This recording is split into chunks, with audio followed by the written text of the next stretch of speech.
Give it a couple more minutes. We still have several people starting to join.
Okay, welcome everybody. We're going to go ahead and get it started here. Thanks for coming to the first of two presentations we're doing. It's going to be the identical presentation both today and on Friday with regard to the Lake Michigan allocation.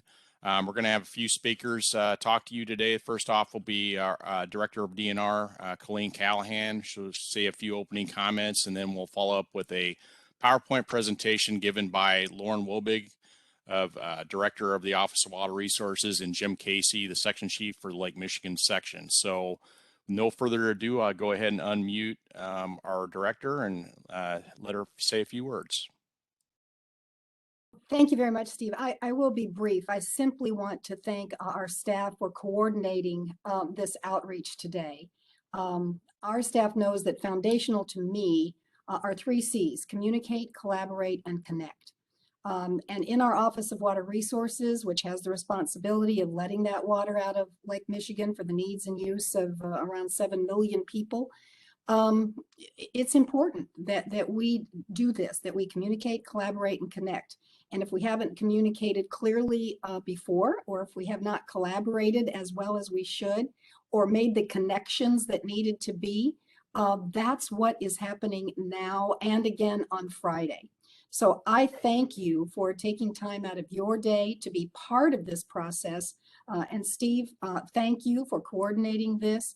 Our staff are here to answer questions because we know the importance, the significance, the need to have this discussion and to create understanding. So Steve, thank you for this opportunity just to say those few words and to hopefully set the stage for the next 2 days. Thank you, Director. With that being said, thank you very much for those words. Everyone, we're going to give you a brief presentation. We're going to have our Director Wobig go ahead and kick it off. I have to go ahead and share some content here. Let's see.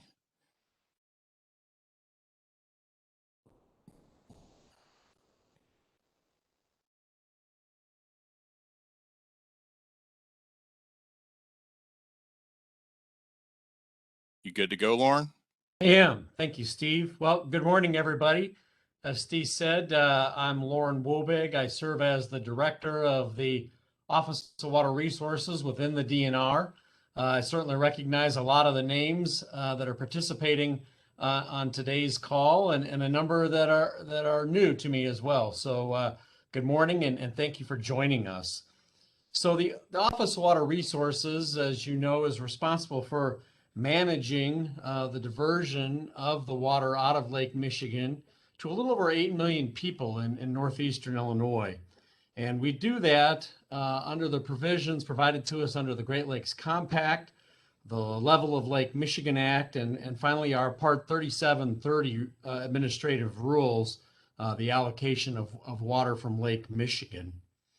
And so there's been as we've gone through this reallocation process that we're required to do on about once every decade process, it became very apparent there were a number of questions that were related to the allocation and the reallocation process, and really related to the implementation of our program.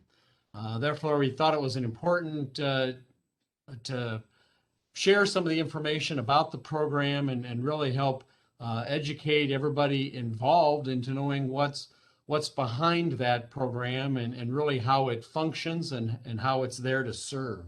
Next slide, please, Steve. And so as we get into this presentation, if there are questions, hopefully we're going to answer a lot of the questions that may be in your mind this morning. But if some of what we've presented prompts a question, be sure to enter that into the chat box, and Steve will oversee that when we get to the end and have some time for a question and answer session. So really, bottom line up front, as it shows here on the slide, the Lake Michigan Water Allocation Program is here to support community health and development in northeastern Illinois.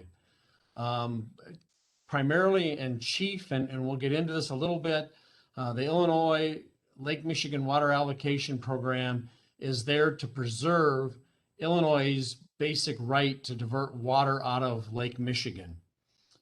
We carefully manage those diversions in order to allow sufficient capacity and to be able to provide additional water to communities and users when necessary to accommodate new allocations like we just did recently for the community of Joliet, and continued community growth in our existing communities that have a water allocation out of Lake Michigan. As we'll see here in the presentation, the program also has sufficient flexibility within the program to address active growth needs of a community when those opportunities provide. And so with that, that's why we've put this presentation together. Let us explain a little further. Next slide, please. As I mentioned, one of the very key aspects, the most important aspect of the Lake Michigan Water Allocation Program is really to preserve Illinois' right to continue to divert water out of Lake Michigan. And so it's very, very important for everybody to understand the very precarious nature by which Illinois even has that ability to divert water out of Lake Michigan. As you can see here in the map that's shown on the slide, the gray area there represents the watershed of Lake Michigan. And when you look at that lower left corner, you can see that there's not very much Lake Michigan watershed in the state of Illinois. Yet the state of Illinois and the Chicago region represents the largest population center on the Great Lakes, and the need for water supply out of Lake Michigan. And so there, Illinois had used, going back kind of in history, Illinois was using that water kind of unbounded. The states, particularly the state of Wisconsin, sued the state of Illinois for that a number of years ago, more than 40 years ago. And as a result of that, that went to the U.S. Supreme Court, and the Supreme Court created the compact and a decree under which that allows the state of Illinois to divert up to 3,200 CFS on average on a 40-year average. And so that's the very basis upon which we're even allowed to take water out of the state of Illinois, out of Lake Michigan, for use in the state of Illinois. And you need to understand that the other Great Lakes states and Canadian provinces that also are included in the Great Lakes Basin are not very enamored with that fact that Illinois is able to use that water.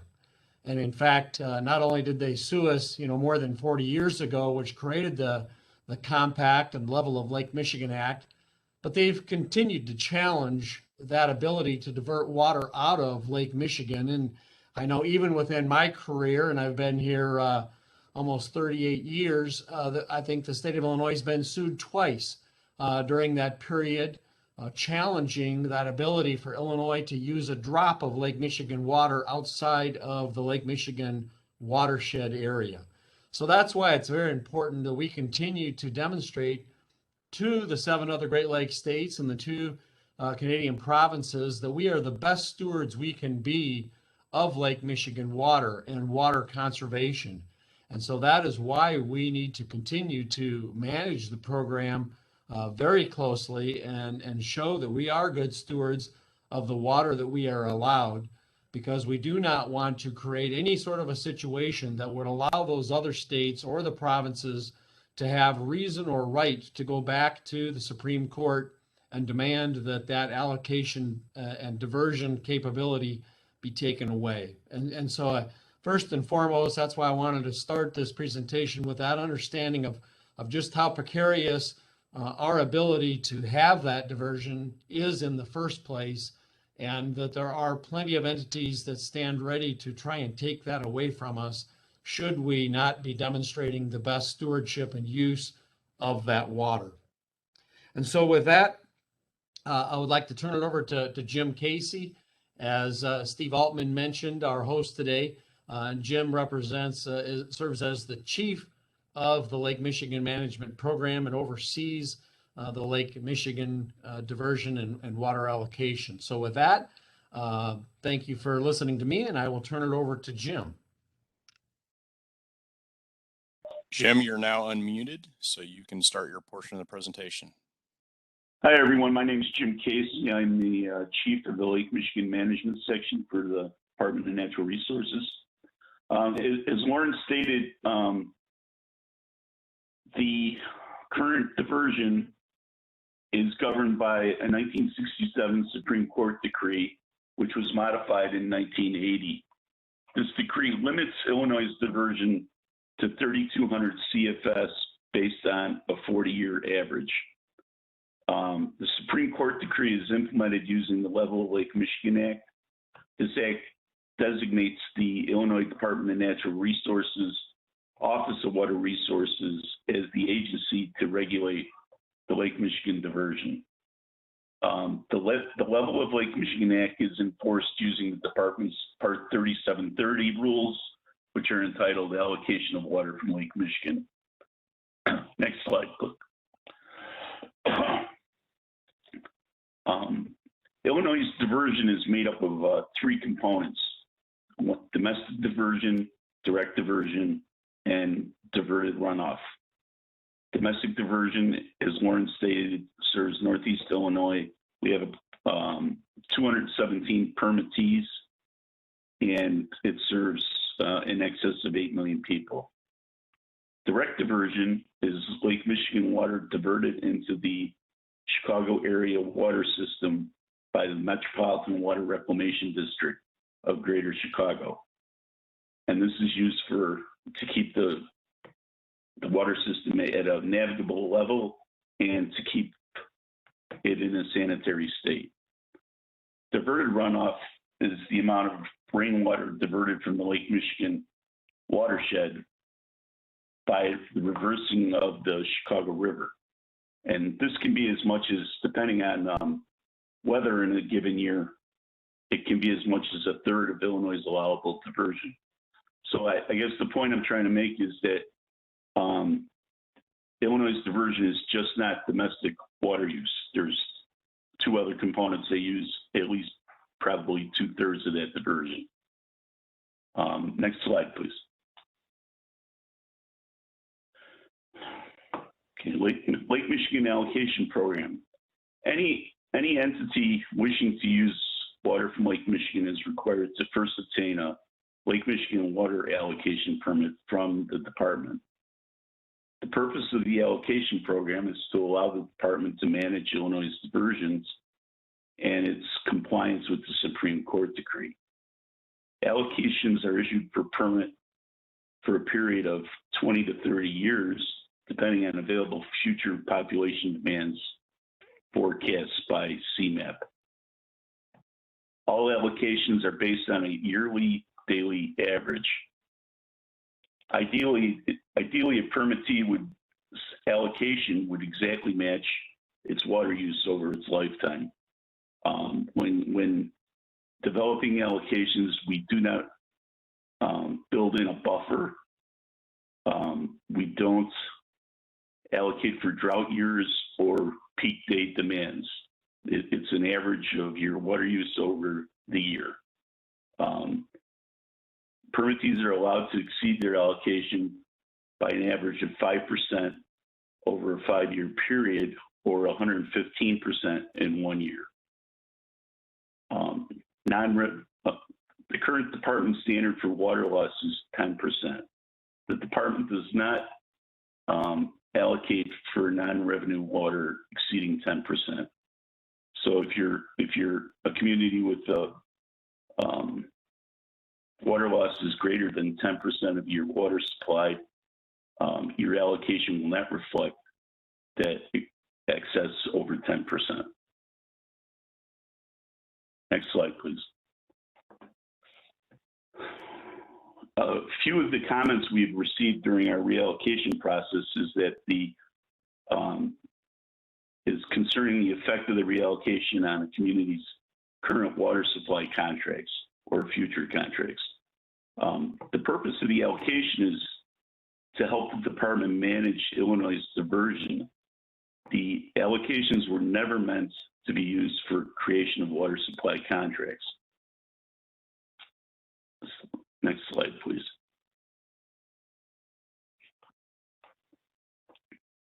Another concern we've received is that the revised allocations are lower than existing allocations. When reviewing doing our revision of the allocations, the new allocations are based on historical and current water use and also CMAT's growth projections. The revised allocations represent a regional trend of reduced water use over the last 10 years. We've been seeing that, constantly water use in our permittees getting lower every year for the last 10 years at least.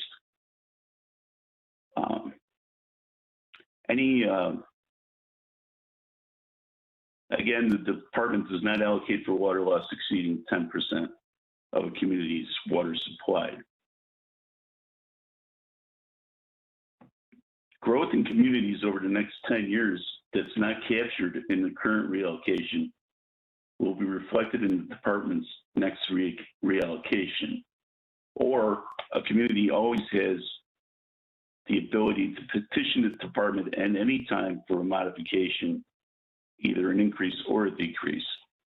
So I guess what I'm trying to say is that, yes, we're putting a set of allocations out there, but if a community feels 5 years into the, after they're sent out, that they can come to the department and say, hey, we feel we need to increase our allocation due to this growth in the city. Next slide, please. Another concern we've had is that modifications to an allocation could take months to process and hinder growth. The department rules read that the department may initiate a proceeding if a permittee's water use exceeds its allocation by 5% over a 5-year average or 15% in a single year. The key word in that is may. It's, I mean, I have been with the department for 28 years, and I don't believe we've ever brought a community in for a reallocation hearing because of growth in a community. In other words, the community, you do not have to apply for a modification due to growth. We do not want to micromanage you. If you have a Coke plant coming in and it's going to increase your water use over your current allocation, we don't necessarily want you to come in every time you have a new subdivision or industry come into the community. That's the reason we do the 10-year review that allows growth in communities by eliminating any burdensome regulatory oversight of individual allocations. Increases in a permittee's water use due to growth, now not excessive water loss, will be accounted for in the next 10-year allocation review. So while we're giving out an allocation for 20 to 30 years, we are going back and readjusting them every 10 years. So any growth that happened in that past 10 years can be accounted for in the reallocation. And just next slide, please. And in closing, our mission is to get the allocation right. So if you're a permittee and you feel that something was missed, any kind of growth in the village or community that wasn't picked up by CMAP during their report, we encourage you to contact us and send us that information, and we will compare it to the CMAP numbers. And if we missed it, we will add it to your allocation. We ask that any such data be submitted by November 1st, 2021. The contact information is on the slide. You can send it to one or both of those contacts. And that's it.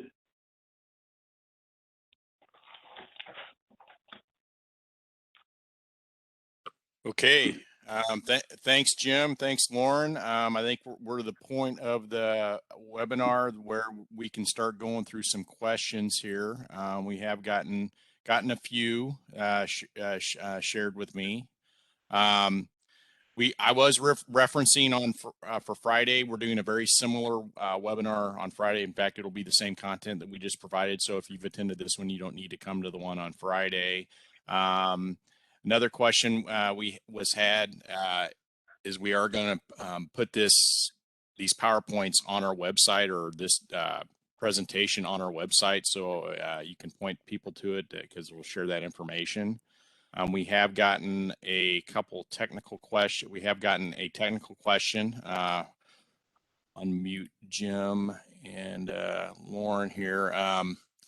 How do water reclamation efforts affect the net balance of water usage in the jurisdiction? Does MWRD water allocation affect Illinois' allowed allocation? Is this limited to Cook County only? This is Jim.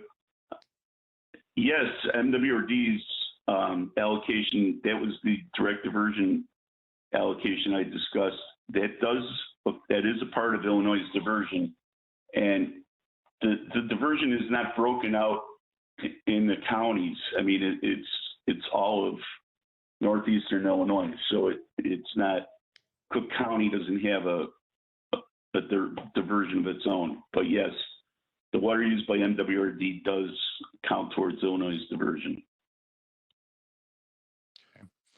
Okay. Next question I have is, will the IDNR respond to communities that have already submitted concerns and additional information previously in writing? I believe anyone that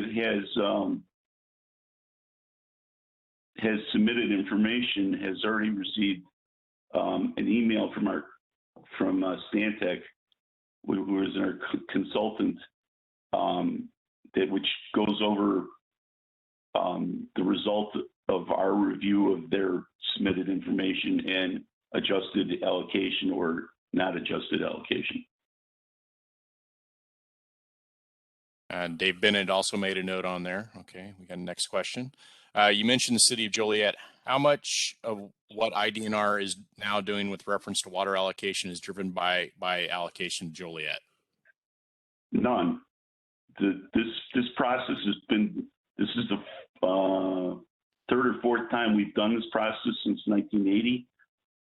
It has nothing to do with Joliet's allocation. It's just something we do every 10 years.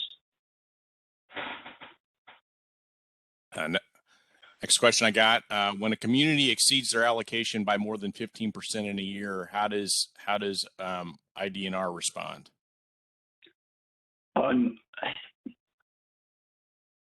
Normally we probably would not respond. I mean, we would look at it if there, you know, for instance, if it's a drought year, we understand that. If in that case, everybody's going to be high.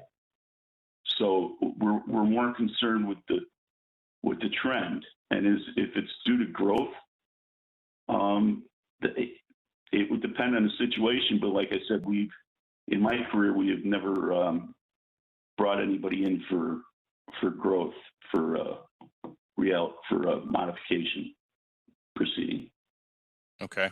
The next, Hey, Steve, next question. This is Lauren. I guess I would follow up on Jim's comment to basically say, related to how Director Callahan opened up the webinar, the key there is communication and collaboration and connection. And so if your community is experiencing that kind of growth and development and advances and need for additional water, well, I guess, first of all, congratulations on those kinds of opportunities.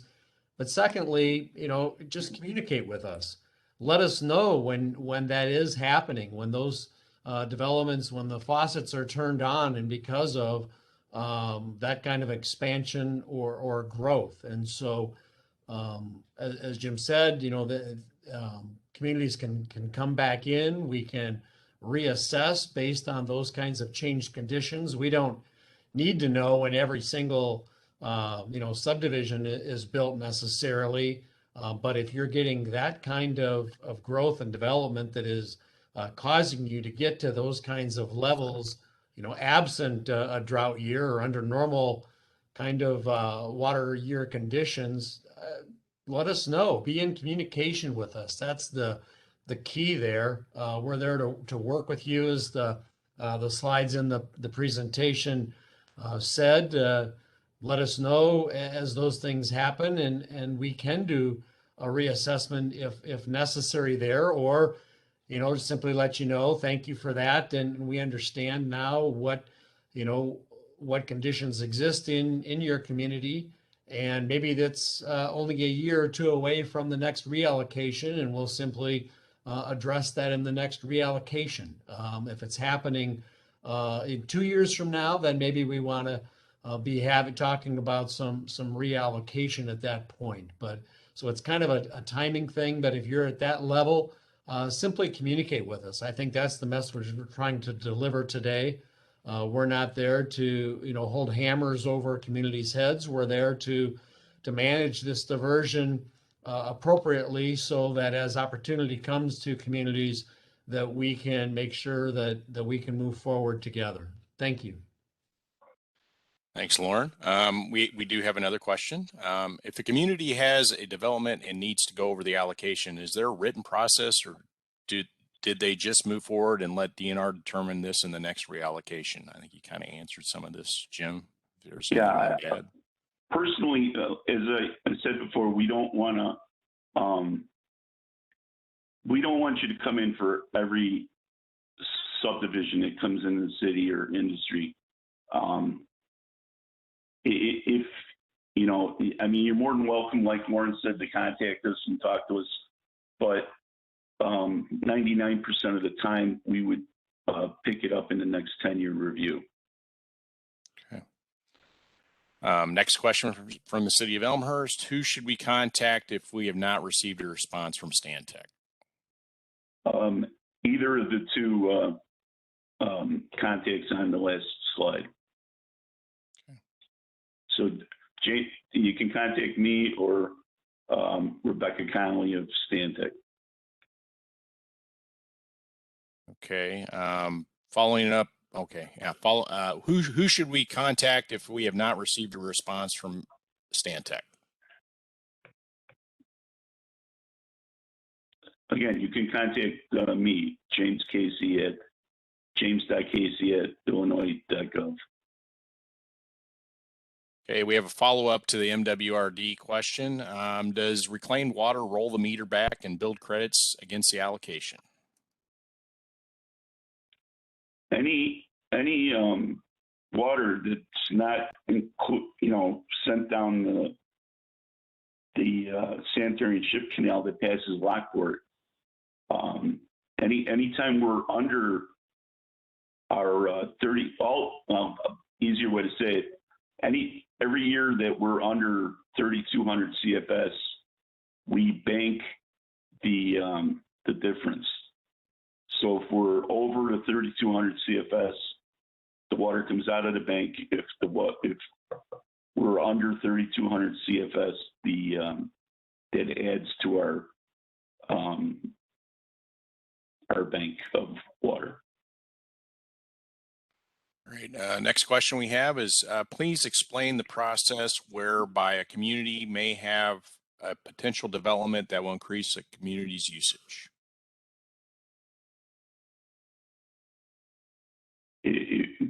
If a community has a new development and it increases your usage, if it's within your existing allocation, you really don't have to do anything. And again, I can't stress enough that we don't want to micromanage growth in the community. So if you have a development and you have an allocation, by all means, go forth with the development. And if for some reason the department, you're exceeding your current allocation, the department has the ability to come in and ask you to apply for a modification. But like I said, it's very rarely happens. The next question we have is, who should we contact if we did not get a response from IDNR and or the consultant? Again, the same, the two contacts on the slide. Okay. What percentage of the 3,200 CFS will be unallocated based upon the new proposal after accounting for the other MWRD, leakage, et cetera, components? I don't have an answer for that. Yeah, that's something that it's based on we look at that number based on what actual usage. That's how that's developed. So it's also based on certified flow, which is done by the Corps of Engineers, which right now the last certified flow was 2017. Okay, from Stantec, plans for growth and development noted as the basis for increased water demand are speculative and are not yet based on specified projects identified as moving towards implementation in the near term. That's from a comment from Stantec. Question, will this recording be of the presentation of the Q&A be posted online? Yes, I plan on posting these on the DNR website next week after we get both of them completed and be able to share this information to anybody else that wasn't able to attend one of these webinars. Next question. My concern is if good planning up front is not taken into consideration, we could be in a position where we need to follow up with a costly process to petition for additional allocation. Do you have any comment to that, Jim, or anybody else? Again, if you have information that you feel was not included in your allocation, the draft allocation sent out, please send it to us or Stantec, and we will review it and compare it to CMAP's projections and see if we missed something. If we did, we will include that additional water use in our allocation revision. And I guess I can't say it enough that we are not requiring you to come in for every new subdivision or industry that comes into your community. That's driven by the department that asks for that. Again, if you want to talk to us, you can come talk to us, and we will take a look at it and decide. But 99% of the time, we will cover it in the next 10-year reallocation. Okay, the next question we have is regarding the allocation. How much water that is unallocated could still be allocated for domestic diversion under the modified Supreme Court decision? I believe the last certified diversion number for 2017 was a little over 3,000 CFS. Okay. Next question we have, would the IDNR consider revising how it determines water loss, specifically non-revenue water, which is generally metered, adds to a community's water loss despite not actually being lost? Would IDNR consider revising the water loss definition to simply non-revenue, non-metered wash, i.e. main breaks and leaks? That is a question I have to think about, but we are in the process of reviewing our allocation, or the reporting process for allocatees. That would probably be something we would look at. I don't really have a good answer for you right now. Next question, are there any costs associated with applying for an allocation permit? There are no fees for it. Obviously, there's costs for a new permit, yes, because you're going to have to do some kind of engineering report along with your allocation, filling out the permit application. So you're going to need background data, and it usually comes in report form. There is, for a new allocation, it requires a hearing, which requires the applicant to pay for a court reporter. So yeah, there is some cost to it. What that is, I really couldn't tell you. Okay, I got another question. Where can we get the CMAP information? I would imagine on their website.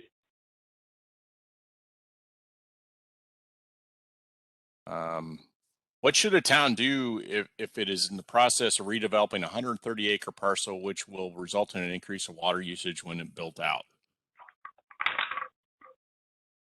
It really depends when it's going to be built out.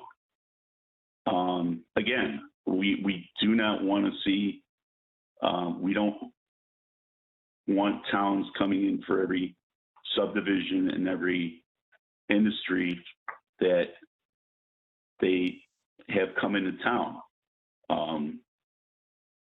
Again, if you want to come talk to us, we're more than welcome to listen, and we can, advise. But for the most part, this is why we do the 10-year reallocation. I'm going to go ahead and unmute Lauren on this one too. Would IDNR provide an advisory document to provide some assurance to communities that allocations will be revised if caused by growth and the prescribed process? As municipal leaders recruit businesses to grow the Chicagoland economy, it presents a recruitment challenges if assurances cannot be provided to the developer and investor. This could result in our region being at a competitive disadvantage to other areas of the country due to unrelated uncertainty. Well, I guess I would start by saying I think they're reading more into that. Simply explaining how the program works. Can we have post frequently asked questions, those type of things on our website, certainly to explain the program. I think that the community can share that, yes, because the state manages the diversion so closely, that allows for those opportunities to occur. And so at this point in time anyway, water is still available, and we are encouraging that growth and development. Okay, another question we have, do industrial developments such as food producers, laundromats, bottlers need special permitting procedures? No, if they're served by a community and they're, I guess, in the community, they would just be considered a customer of, of the community and be included in their water use under the community's allocation. Okay, we have another question here. I'm a little confused by it. Does IDNR have best practices to achieve and maintain 90% or greater accountability? Yeah, I'm not sure what that means. Yeah, might need a little clarification on that.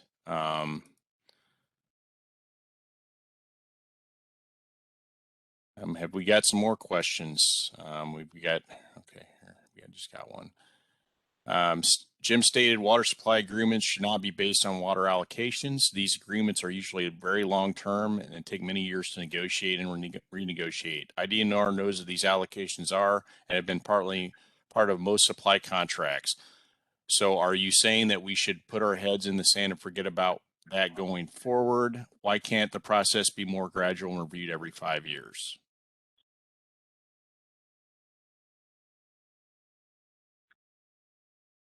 Well, I think doing a reallocation every 5 years is,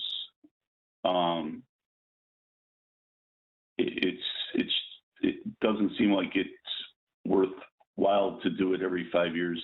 Plus, we use CMAP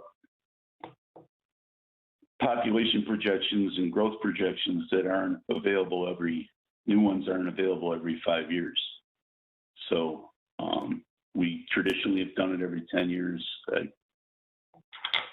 I don't know what else to say to that.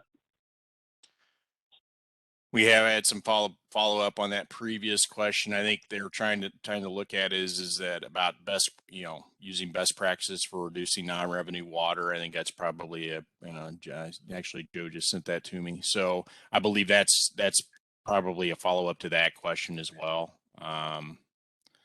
And Richard, I'll also put that in there as the water loss. I think, always look at ways, through your LMO2, and see how much you're losing, and look at all those numbers in there. That should help draw the map, I guess would be the best way to put it. I also got a notice about from CMAP, forecasts are updated every 4 years. So if that helps everybody on that, maybe with regard to any future questions like the one we just took.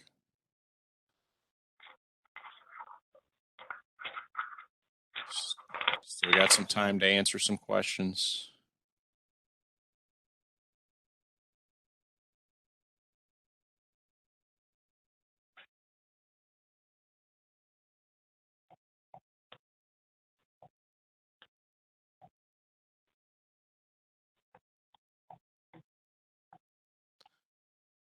I guess if Lauren, if you do have anything else to say, or Yeah, thank you, Steve.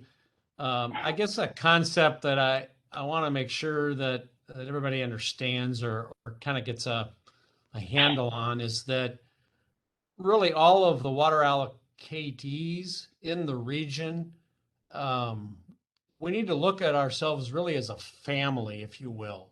And so we're interested in the good of the family that we have, the water that we can continue to divert and use. And so, it's incumbent to understand that the strength of the family comes down to our weakest member, who has the most challenges with water loss, and how that really impacts, the family. And so I guess I wanted to try and get that concept across of thinking beyond just an individual community, but looking at the entire region and how we, optimize and improve our water use for the good of everybody in the entire region.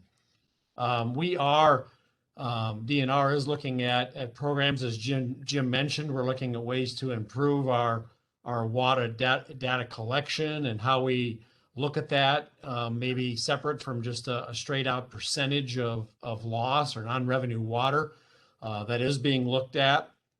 We're also looking at how do we provide those kind of funding or assistance opportunities for communities, particularly those disadvantaged communities that might struggle to prepare the necessary information at hand to say even apply for state revolving funds.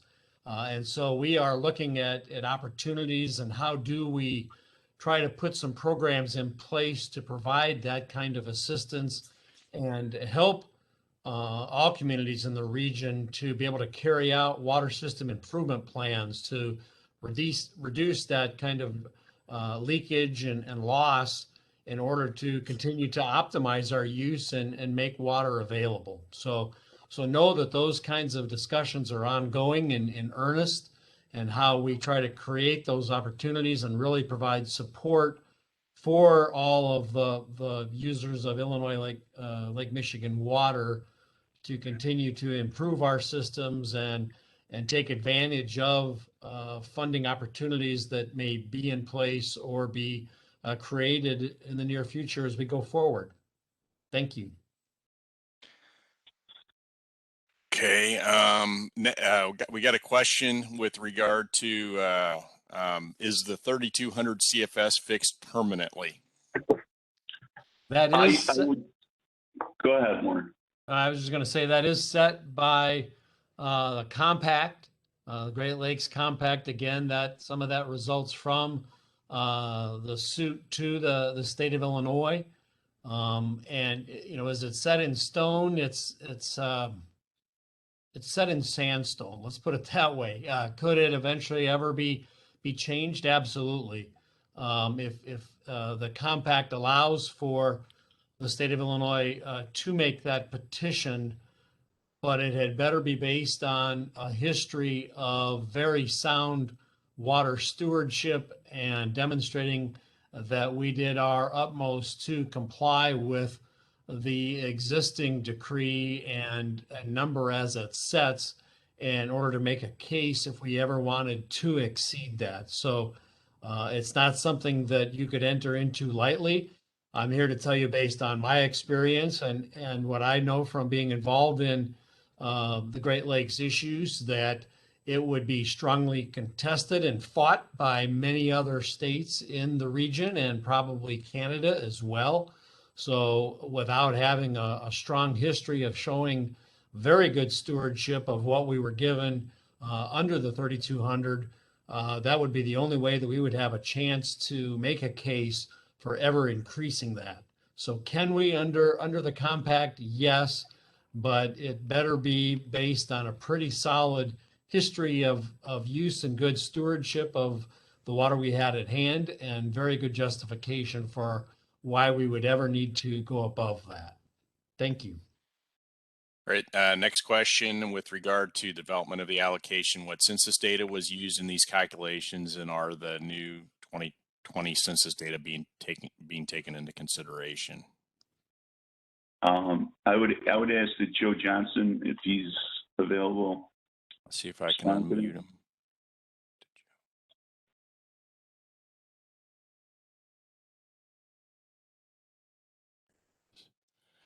Joe, you've been unmuted. Very good, thank you. So when the allocation update process was being prepared, the 2020 census was not available. So the historic population data that was used in the analysis was based on 2010, and then the American Community Survey updates that were done, annually up to the point when this process started. I think certainly if any community that's asked for information, we've provided with a summary sheet that shows the numbers that we've used. And certainly that's the type of information we're looking for. If a community has information that shows that their current population or their future population growth is going to be different from the CMAP projections that are shown on the summary sheet, that's information that we would like to look at and consider. So unfortunately, this time around, because of the timing of the process, we did not have access to the 2020 data. But if you have better data, that would be valuable input to provide to us, and we'll certainly consider that with your comments. Thanks, Joe. Next question we have is from Director Wobig. In a philosophical context, how does IDNR balance its oversight responsibility to ensure Illinois compliance with the diversion limits with its mission to assist communities in promoting economic growth, particularly as our state struggles to recover from the impact of COVID? Could you repeat that, please? Yes. In a philosophical context, how does IDNR balance its oversight responsibility to ensure Illinois' compliance with diversion limits with its mission to assist communities in promoting economic growth, particularly as our state struggles to recover from the impact of COVID? Okay, yeah, I guess my comment there again is that we manage the diversion very closely in order to optimize and have that water in the bank, as Jim referred to it, so that communities are able to continue to grow and expand as they seek to recover from any impacts from COVID-19. Next question, going to Jim. Confirming that water supplies are allowed to exceed the allocation by up to 15%. That's a question for Jim. It's 15% in a single year, or 5% over a 5-year average.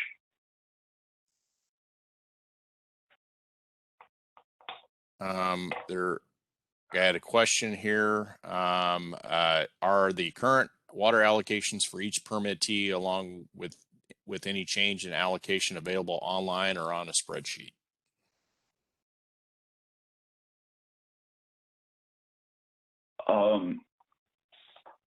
Yeah, I mean, we sent out all the draft allocations to all our permittees. So if someone would like that first announcement, I guess we could get it out to them. You just have to contact myself or Rebecca. Rebecca made a note as well. Additional information on demographic data used in the allocation review can be found on page 3 of the appendix included with the first mailing from IDNR dated July 2nd. So look, if you don't have that available, let us know. Do we have any more questions? Okay.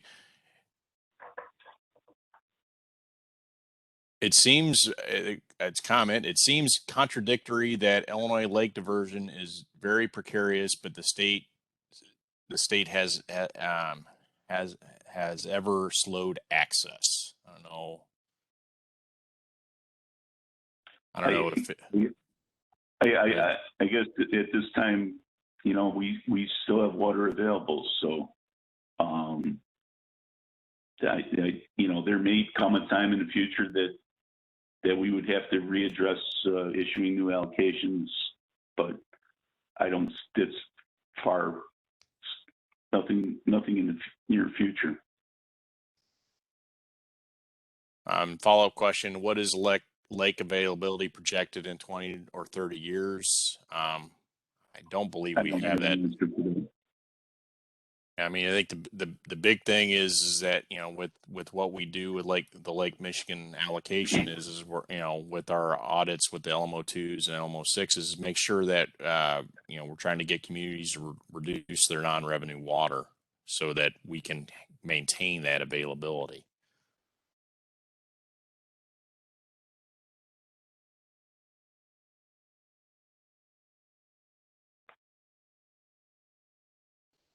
This is Lauren. I guess I would make a comment that we do need to have some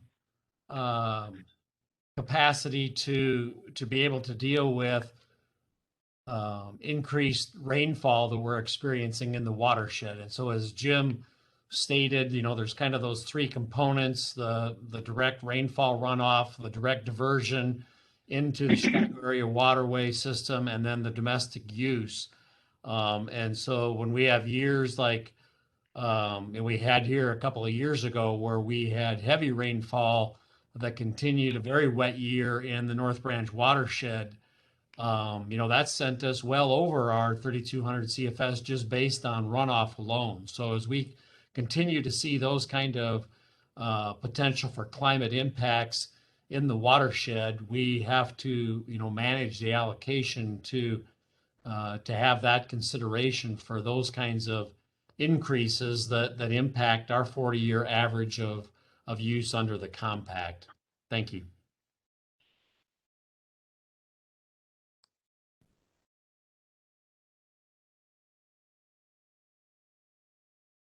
Next question, are needs balanced across communities? That is, if one community has not used all of its allotted water, but other communities are experiencing need, would there be a balancing in the allocations?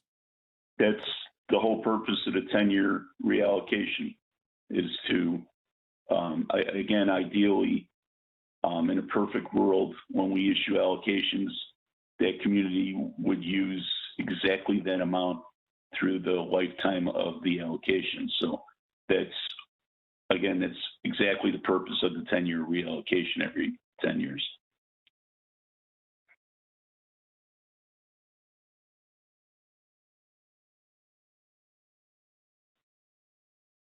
Do we have some more questions?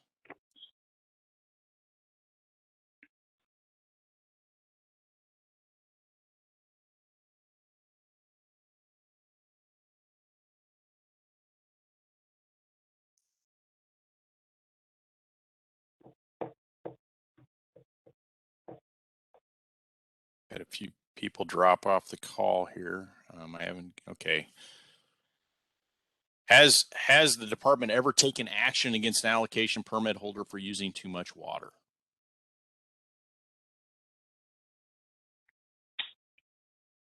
Not in my tenure. As long as the water was for growth, obviously if you're exceeding your allocation because of non-revenue water or water loss, yes, then you need to submit a water system improvement plan that supplies a path back to compliance with the department's 10% limit. Yeah.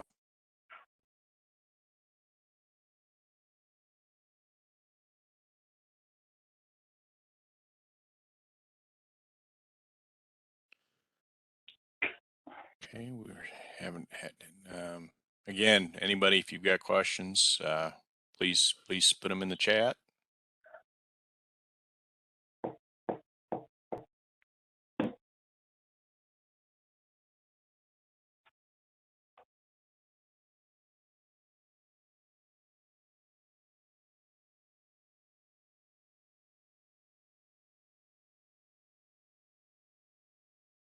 Okay. We haven't had any. Okay, here we have one. How can the region make long-term development decisions without future projections on lake water availability?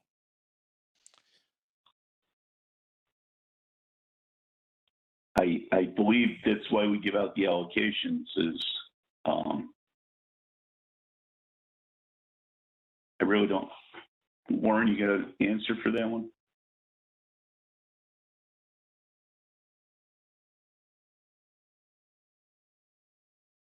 Thank you. Yeah, I had to get unmuted there. Yeah, really, we're here to help communities promote growth of the region, right? Particularly, we have this asset that, as we currently see across the nation, there are parts of the nation that are losing this asset rapidly, and so certainly we are not here to hinder growth of the region and development of the region. In fact, we're here to support that and make sure that that water is available as we need it, right?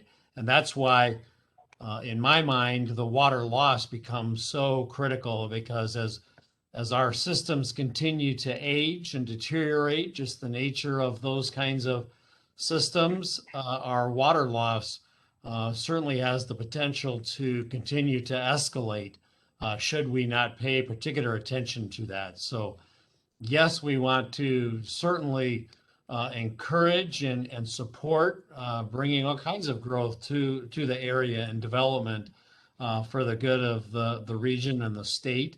Where we really have to pay close attention, again, as a family, is where in the system are we losing water unnecessarily, and be earnest about dealing with those supply systems and that loss in order to ensure that we have that water in the future and continue to promote that kind of growth and economic development.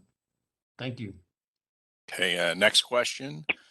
How many municipalities in the watershed currently have water losses of greater than 10%? I don't have that information at my fingertips. We can get it if Mr. Bennett wants to request it. Okay.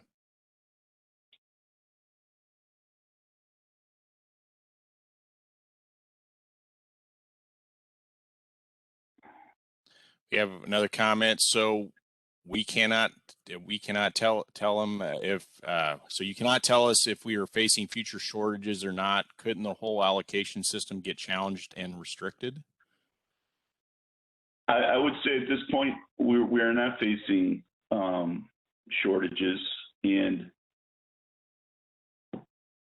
I guess the allocation with the Lake Michigan, for it to be challenged, it would have to go back to the U.S. Supreme Court, which,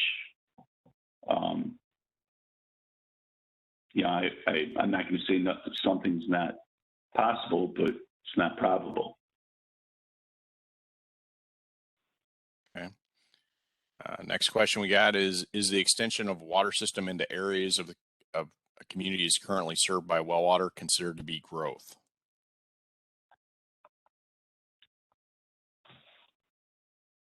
I mean, if a community is annexing other surrounding areas around its community, yeah, I guess they would be considered growth. We did have a note on here from Joe Johnson is that 20,000 or 2017 LMO2 summary and previous years back to 2009 is on the IDNR webpage and includes a listing of non-revenue water by permittee. So that's just some information for you folks. Thank you, Joe.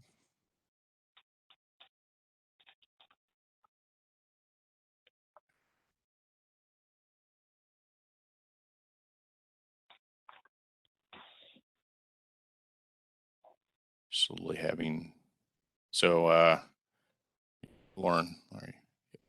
Have something to say, Lauren? Yeah, just a couple of additional comments. So on the groundwater, that was part of the consideration of the entire diversion consideration.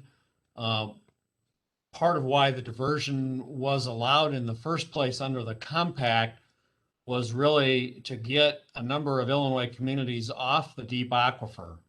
And so we have that shared aquifer, particularly with the state of Wisconsin, which is, I believe, maybe why when you look at what created some of the compact and what created the level of Lake Michigan Act, it was because of a suit brought against the state of Illinois from Wisconsin, and that was primarily due to the use of the groundwater. And so right now in the news, if you see in the news down in some of the lower Mississippi states, they're battling in the Supreme Court right now over groundwater issues. And that kind of applies in this region as well. We obviously share that deep aquifer with Wisconsin. And so the diversion of the surface water out of Lake Michigan, some of that, the basis for allowing that is tied to getting Illinois communities off of the deep aquifer because of that shared resource with other states in the basin, primarily Wisconsin. And so that is considered if a community comes in for an allocation and if they're on that deep aquifer, that is certainly taken into account under the program because that was part of the basis for allowing Illinois the diversion in the first place was to get communities off of reliance on that deep aquifer. And then the other comment I would make is that, again, going back to the slide with the dangling, rope there, there are ongoing continued considerations of challenges to the existing diversion and to that whole setup. More recently, the concern about invasive carp, and there were discussions among other states about whether they could use the whole invasive carp consideration to go back to the Supreme Court and challenge Illinois' capability to divert water in the first place in the entire compact. So I lift that up again to highlight that precarious nature, as I put it, of our water allocation, and other states are looking at things not even related to the water use, but an invasive species in this case, to be the basis to try and figure out a way to take Illinois back to the Supreme Court to eliminate our capability to continue to divert out of Lake Michigan. So again, I underlined that need. That is why we need to work as a region. We need to be the best stewards of that water and show that we are earnest about how we use our water and how we address our water losses, so that we give no reason to those other states or provinces to have a basis to go back to the Supreme Court and remove our entire ability to have that water. Thank you. Yeah, I did. I also got a follow-up question, kind of talking on those lines, Lauren, about what is DNR doing to help improve the relationships, and you kind of mentioned some of that. Obviously, some of I don't know if you want to talk a little bit more detail about Brandon Road, some of what we got going on there. Sure, happy to. And so what are we doing? And that is a very valid question. And I know in our state water plan that we're working on updating right now, that is one of the recommendations, is to create an active users group, right? Where we then, as a collection of communities and users, would meet regularly and discuss issues and share in order to build that line of communication and connection as a family of users that rely on each other to be the best stewards, so that it doesn't threaten one individual community's ability to have that water. And with Brandon Road, obviously the state is engaged in working with the Corps and the other Great Lakes states and provinces to implement measures there to deal with the invasive carp and try to provide deterrence to keep them out. But it has been a battle to even maintain the Chicago area waterway system as we currently enjoy it, because there has been a significant push to try to call for a complete separation of the two basins and physically separating Lake Michigan from the Mississippi River Basin system. And so Brandon Road is one example where we work to compromise and work to try to address the issue without getting into that capacity of trying to separate the basins and therefore separate our ability to divert water in the first place, and not limit it to only those communities in the North Branch watershed, for example. So that's why a lot of those projects are important, and we as the state are trying to move forward in due diligence to address those issues. Thank you. Okay, thanks for going through that, Lauren. Yes, I want to see if we do a last call to see if we have any additional questions here. Obviously, we're not using all the time we have. Oh, do we have another question? How does our overall Lake Michigan water allocation compare to other states and provinces in the Great Lakes Basin? That's a great question, actually. Thank you for asking that. We are the privileged child, to stick with the family analogy.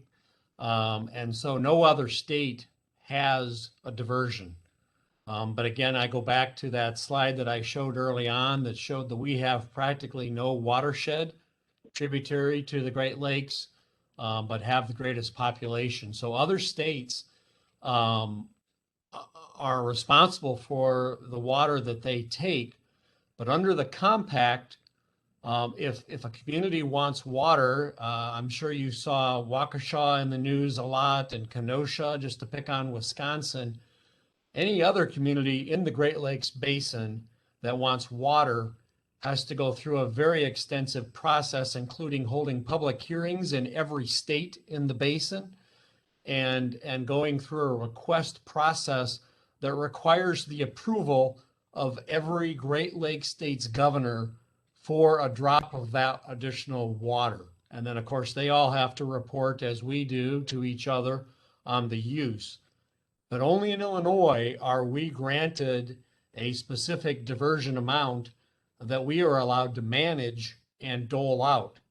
And so in the case of Joliet, I'll pick on them. You know, we were able to do that. Joliet did not have to go and hold hearings in 7 other states and in Canada and go through a very lengthy and expensive process to get that water that other states do. So again, that maybe that explains some of the angst against Illinois and why they're watching us very closely, because we are privileged in a way that we get to use that water and we get to continue to allocate and manage that water without having to go through a process that requires the approval of 7 other governors to make that happen. Thank you. And just another, to add to that, in the instance of Waukesha, they have to return the water that they divert and use to the lake, back to Lake Michigan. So just imagine trying to do that in this area. And that includes, as we've talked about earlier in this webinar, that includes large developments that want to come in and tap into groundwater. And so the compact considers the groundwater of the Great Lakes water. And so as, you know, a large, you know, manufacturing or water use industry comes into the other states, even if they're not direct diverting out of the lakes themselves and are dropping a well into that, that process still applies to them. And again, you know, Waukesha and Kenosha and some of those in southeastern Wisconsin have spent millions of dollars on having to go through this process to request that water, that in Illinois, we do not. It simply comes down to the management of this program under the diversion that we're allowed. Thank you.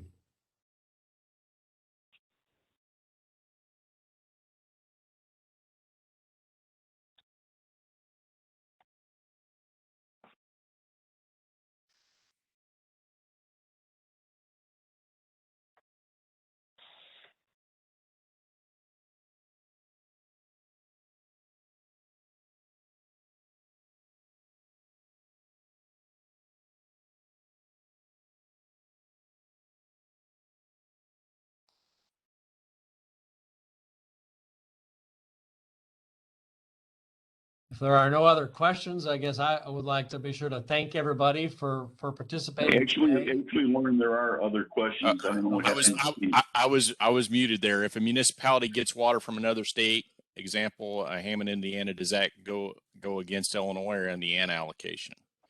That goes against Illinois' diversion.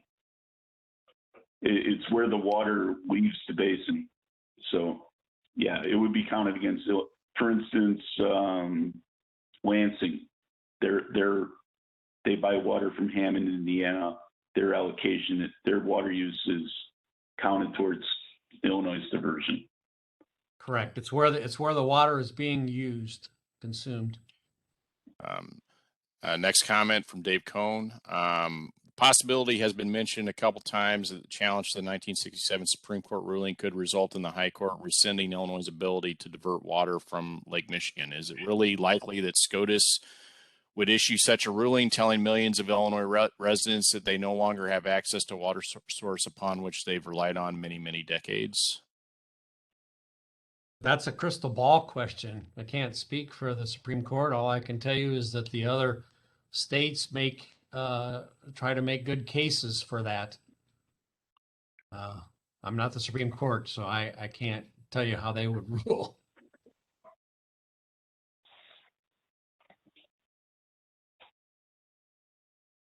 Okay. Just leave it open here, see if we've got any more questions.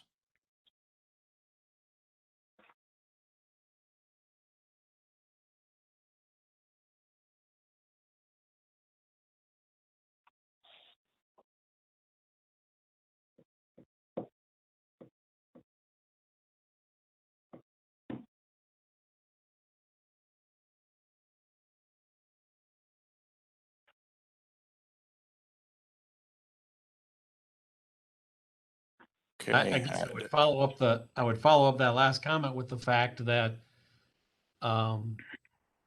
we're seen as privileged to use Lake Michigan water. You know, the other states recognize that we could go get water out of the Des Plaines River or the North Branch Chicago River or the Fox River or any of those, you know, tributaries. And so I believe in past cases, they've made that case. Hey, let them get water out of the streams instead of out of Lake Michigan.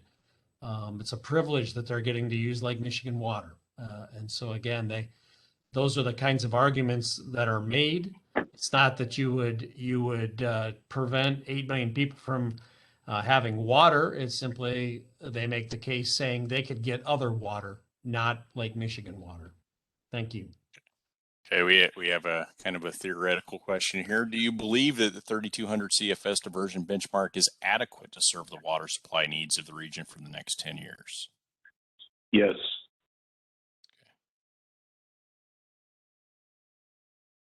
All right. Next question we have, hypothetically, what is the consequence if a municipality exceeds the 15% annual maximum or 5% 5-year average? Again, if the water use is for you know, a growth like a subdivisions or somebody gets a coke plant in, I mean, the worst case scenario is we ask you to come in and apply for a modification of your allocation. I mean, there's no there's no penalty. It's just that we have it's in the rules that we have the ability to call you in for a proceeding to justify the use, you know, the overuse, and then if it's justifiable, like I said, for sub growth, then we may or may not ask you to apply for a modification. But again, that's not something I've ever done. Okay. All right. I guess we'll do another last call for questions here.